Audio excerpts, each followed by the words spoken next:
जय श्री राधे कृष्णा। आपके अपने YouTube चैनल पर आपका स्वागत है। आज सोमवार है जो कि विशेष रूप से भगवान शिव को समर्पित है। आज के दिन हम 16 सोमवार व्रत कथा का श्रवण करेंगे। 16 सोमवार के व्रत में इस कथा को पढ़ने से भगवान शिव पूरी करेंगे आपकी हर मनोकामना। 16 सोमवार का धार्मिक महत्व बहुत खास माना गया है और यह शिव तत्व की प्राप्ति के लिए उत्तम है और प्रभावशाली है। इस अवसर पर यदि आप सच्ची श्रद्धा से भगवान शिव की पूजा करें और व्रत रखें तो शिव जी आपकी हर मनोकामना पूरी करके आपके जीवन से हर प्रकार के तनाव और कष्ट को दूर करते हैं। व्रत रखने के साथ ही 16 सोमवार की कथा का पाठ भी करना जरूरी होता है। इस कथा को पढ़ने के बाद ही आपको व्रत का संपूर्ण फल मिलता है। आइए जानते हैं 16 सोमवार की व्रत कथा। 16 सोमवार के व्रत में कथा का पाठ करने का महत्व शिव पुराण में बहुत खास माना गया है।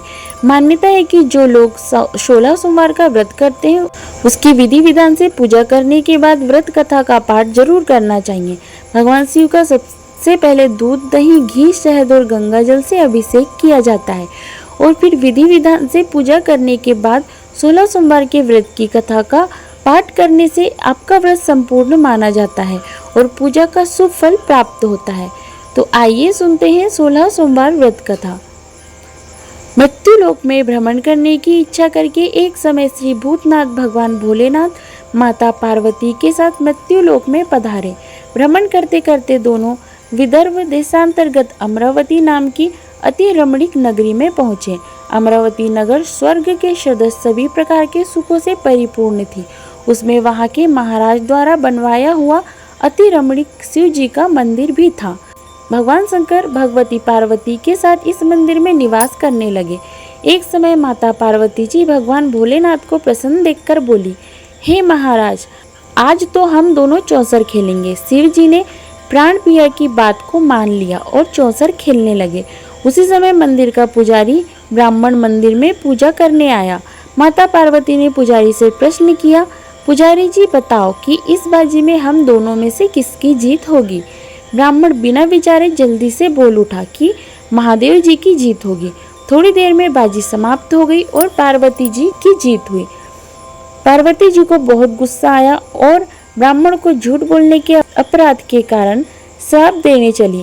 भोलेनाथ ने पार्वती जी को बहुत समझाया लेकिन उन्होंने ब्राह्मण को कोढ़ी होने का श्राप दे दिया। कुछ समय बाद पार्वती जी के श्रापवश पुजारी के शरीर में कोढ़ पैदा हो गया। वह बहुत अधिक दुखी रहने लगा। पुजारी को कष्ट भोगते हुए जब बहुत दिन गुजर गए तब एक दिन देवलोक की अप्सराएं शिव जी की पूजा करने के लिए उस मंदिर में पधारी।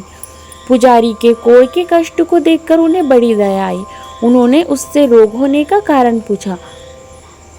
पुजारी ने निसंकोच सारी बातें बता दी। वे अप्सराएं बोली, हे पुजारी, अब तुम अधिक दुखी मत होना। 16 सोमवार का व्रत भक्ति भाव से करो। पुजारी ने अप्सराओं से व्रत की विधि पूछी। अप्सराओं ने बताया कि सोमवार को भक्ति भाव से व्रत करो, साफ वस्त्र पहनो, संध्या व उपासना के बाद आधा सेर गेहूं का आटा लो और उसके 3 भाग कर लो। घी, गुड़, दीप, नैवेद्य, पुंगी फल, बेलपत्र, जनेऊ, जोड़ा, चंदन, अक्षत, पुष्प आदि से प्रदोष काल में भगवान शिव की पूजा करो। उसके बाद 3 भागों में से 1 भाग शिव जी को अर्पित करो।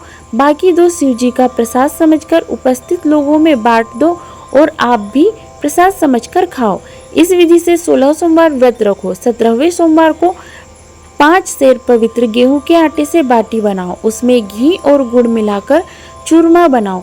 भगवान भोलेनाथ को भोग लगाकर उपस्थित भक्तों में बांट दो। इसके बाद कुटुंब सहित प्रसाद लो तो शिव जी की कृपा से उसकी सभी मनोकामनाएं पूरी हो जाती है। ऐसा कहकर अप्सराएं स्वर्ग को चली गई। ब्राह्मण ने यथाविधि 16 सोमवार व्रत किया तथा भगवान शिव जी की कृपा से रोग से मुक्ति पाकर आनंद से रहने लगा। कुछ दिन बाद शिव जी और पार्वती जी उस मंदिर में पुनः पधारे। ब्राह्मण को निरोग देखकर पार्वती जी ने ब्राह्मण से रोग से मुक्त होने का उपाय पूछा। ब्राह्मण ने 16 सोमवार व्रत कथा सुनाई। पार्वती जी बहुत प्रसन्न हुई। ब्राह्मण से व्रत विधि पूछकर स्वयं भी व्रत करने के लिए तैयार हो गई। व्रत करने के बाद उनकी मनोकामना पूरी हुई और उनके रूठे बेटे स्वामी कार्तिकेय स्वयं माता के आज्ञाकारी हुए।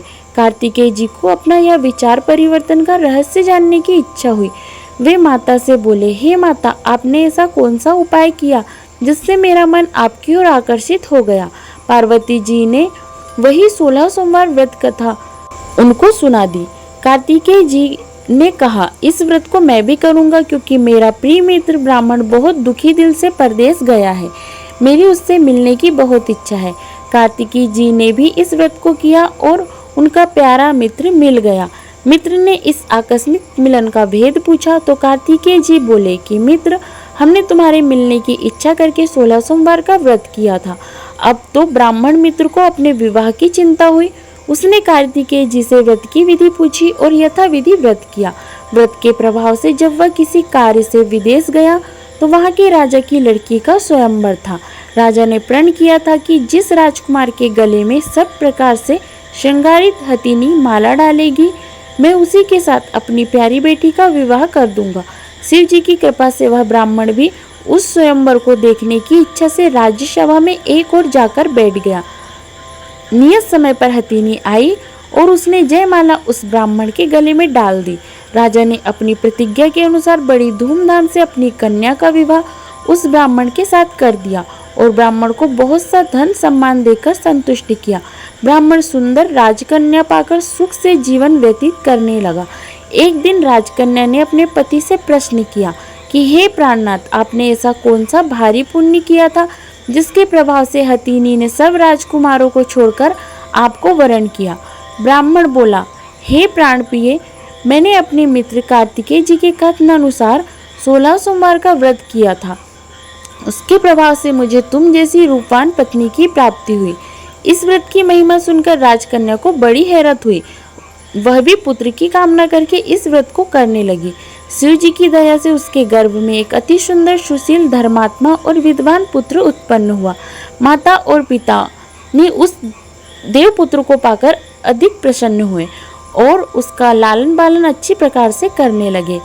जब पुत्र समझदार हुआ तो एक दिन उसने अपनी माता से प्रश्न किया कि हे माँ, तुमने कौन सा व्रत और तप किया है जो मेरे जैसा पुत्र तुम्हारे गर्भ से उत्पन्न हुआ। उसकी माता ने 16 सोमवार व्रत की कथा पुत्र को बताई। पुत्र ने सब तरह के मनोरथ पूरे करने वाले इस सरल व्रत को सुना तो वह भी राज्य अधिकार पाने की इच्छा से हर सोमवार को यथाविधि यह व्रत करने लगा। व्रत शुरू करने के बाद एक देश में वृद्ध राजा के दूतों ने आकर उसको राजकन्या के लिए वरण किया। राजा ने अपनी बेटी का विवाह ऐसे सर्वगुण संपन्न ब्राह्मण युवक के साथ करके बड़ा सुख प्राप्त किया। वृद्ध राजा के दिवंगत हो जाने के बाद इसी ब्राह्मण को सिंहासन पर बैठाया गया। क्योंकि दिवंगत राजा का कोई पुत्र नहीं था, राज्य का उत्तराधिकारी होकर भी यह ब्राह्मण पुत्र 16 सोमवार व्रत करता रहा। जब 17वां सोमवार आया तो विप्र पुत्र ने अपनी प्रियतमा से पूजन सामग्री लेकर शिव पूजा के लिए शिवालय में चलने को कहा, परंतु उसकी पत्नी ने उसकी आज्ञा की परवाह नहीं की। दास दासियों द्वारा सब सामग्रियां शिवालय में भिजवा दी, परंतु स्वयं नहीं गई। जब राजा ने शिव जी का पूजन समाप्त किया तब आकाशवाणी हुई, हे राजा, अपनी इस रानी को राजमहल से निकाल दे, नहीं तो ये तेरा सर्वनाश कर देगी। यह आकाशवाणी सुनने के बाद राजा के आश्चर्य का ठिकाना नहीं रहा। उसने मंत्रणा गृह में आकर अपने सभासदों को बुलवाकर कहा, मंत्रियों, मुझे आज शिव जी की आकाशवाणी हुई है कि राजा, तू अपनी इस रानी को राज्य से निकाल दे, नहीं तो यह तेरा सर्वनाश कर देगी। राज्य के मंत्री और सभासद आदि सब विस्मय और दुख में डूब गए, क्योंकि जिस कन्या के कारण उसे राज्य मिला था राजा उसी को निकालने की बात कह रहा था। यह कैसे हो सकता था? पर राजा ने मंत्रियों की परवाह नहीं की। उसने अपनी पत्नी को राजमहल से निकाल दिया। रानी दुखी हृदय से भाग्य को कोसती हुई राज्य से बाहर चली गई। बिना पद त्राण, फटे हुए वस्त्र पहने, भूख से दुखी हृदय से भाग्य को कोसती हुई चली जा रही थी कि उसे अचानक एक करुण बुढ़िया से भेंट हुई जो सूत काटकर बेचने जाती थी। रानी की करुण दशा देखकर वह बोली, चल तू मेरा सूत बिकवा दे, मैं बूढ़ी हूँ, भाव करना नहीं जानती। यह बात सुन रानी ने बुढ़िया के सिर पर सूत की गठरी उतारकर अपने सिर पर रख ली। थोड़ी देर बाद आंधी आ गई और बुढ़िया का सूत पोटली सहित उड़ गया। बेचारी बुढ़िया पछताती रह गई। उसने रानी को अपने से दूर रहने को कहा। इसके बाद रानी एक तेली के घर गई। तो शिव जी के प्रकोप के कारण तेली के सभी मटके उसी क्षण चटक गए। तेली ने भी रानी को अपने घर से निकाल दिया। बहुत से दुख उठाती रानी एक नदी के किनारे गई तो नदी का सारा जल सूख गया। उसके पश्चात रानी एक जंगल में गई। वहां सरोवर में पानी पीने गई तो उसके हाथ का स्पर्श होते ही सरोवर का नील कमल के समान जल असंख्य कीड़ामय होकर गंदा हो गया। रानी ने भाग्य पर दोषारोपण करते हुए उसी जल को पीकर पेड़ की शीतल छाया में विश्राम करना चाहा, परंतु वह जिस पेड़ के नीचे विश्राम करती उस पेड़ के पत्ते तुरंत टूटकर गिर जाते। वन सरोवर जलाशय की ऐसी दशा देख गौ चराते ग्वालों ने अपने गोसाई जी से, जो उस जंगल में स्थित मंदिर में पुजारी थे, उनको यह बात बताई। गोसाई जी के आदेश अनुसार ग्वाले रानी को पकड़कर गोसाई जी के पास लाए। रानी की मुख कांति और शरीर की शोभा देखकर गोसाई जी जान गए कि यह अवश्य कोई विधि की गति की मारी कुलीन स्त्री है। पुजारी ने रानी से कहा, पुत्री, मैं तुमको अपनी पुत्री के समान रखूंगा। तुम मेरे आश्रम में आकर रहो। मैं तुम्हें किसी प्रकार का दुख नहीं होने दूंगा। गोसाई जी के वचन सुनकर रानी को धीरज हुआ। वह आश्रम में रहने लगी। रानी जो भोजन बनाती उसमें कीड़े पड़ जाते, जल भरकर लाती उसमें भी कीड़े पड़ जाते। रानी की यह दशा देखकर गोसाई जी भी बड़े दुखी हुए और रानी से बोले, हे पुत्री, तुम्हारे ऊपर कौन से देवता का प्रकोप है जिससे तुम्हारी ऐसी हालत हुई है? पुजारी जी की बात सुनकर रानी ने शिवजी महाराज के पूजन का बहिष्कार की बात बताई तो पुजारी जी शिवजी महाराज के अनेक प्रकार से स्तुति करते हुए रानी से बोले कि पुत्री, सब मनोरथ को पूरे करने वाले 16 सोमवार का व्रत करो, उसके प्रभाव से इस कष्ट से मुक्त हो सकोगी। गोसाई जी की बात मानकर रानी ने 16 सोमवार का व्रत किया। 17वां सोमवार को विधि विधान सहित पूजन किया। उस पूजा के प्रभाव से राजा के हृदय में विचार आया कि रानी को गए बहुत समय व्यतीत हो गया है, न जाने कहाँ कहाँ भटकती होगी, उसे ढूंढना चाहिए। यह सोचकर रानी को तलाश करने के लिए राजा ने चारों दिशाओं में दूत भेजे। वे दूत रानी को तलाश करते हुए गोसाई जी के आश्रम में पहुंचे। वहां रानी को पाकर उनसे रानी को अपने साथ ले जाने का आग्रह करने लगे, परंतु गोसाई जी ने मना कर दिया। दूत चुपचाप वापस लौट आए और राजा को रानी का पता बतलाया। रानी का पता पाकर राजा गोसाई जी के आश्रम में गए और उनसे कहा, महाराज, जो देवी आपके आश्रम में रहती है वह मेरी पत्नी है। शिवजी के प्रकोप के कारण मैंने उसको त्याग दिया था। अब मैं भोलेनाथ की कृपा से उसे लेने आया हूँ। कृपया मुझे अपनी पत्नी को साथ ले जाने की आज्ञा दे। यह सुनकर गोसाई जी बड़े प्रसन्न हुए। उन्होंने रानी को राजा के साथ जाने की अनुमति दे दी। राजा बड़ी प्रसन्नता से रानी को महल में लेकर आया। सारे राज्य में उत्सव मनाया गया।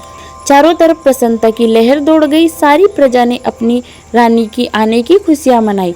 राजा और रानी फिर से नियम पूर्वक 16 सोमवार का व्रत का पालन करते हुए बहुत समय तक आनंद पूर्वक भूलोक पर निवास करते रहे। अंत समय में दोनों को मोक्ष की प्राप्ति हुई। इस प्रकार जो मनुष्य 16 सोमवार के व्रत को श्रद्धा पूर्वक करता है उसकी सभी मनोकामनाएं भगवान शिव जी की कृपा से पूर्ण होती है और उसे मोक्ष की प्राप्ति होती है। ओम नमः शिवाय। हर हर महादेव। आशा करती हूँ आपको वीडियो पसंद आया होगा। वीडियो पसंद आया हो तो लाइक कीजिएगा, शेयर कीजिएगा और चैनल पर पहली बार आए हैं तो चैनल को सब्सक्राइब कीजिएगा।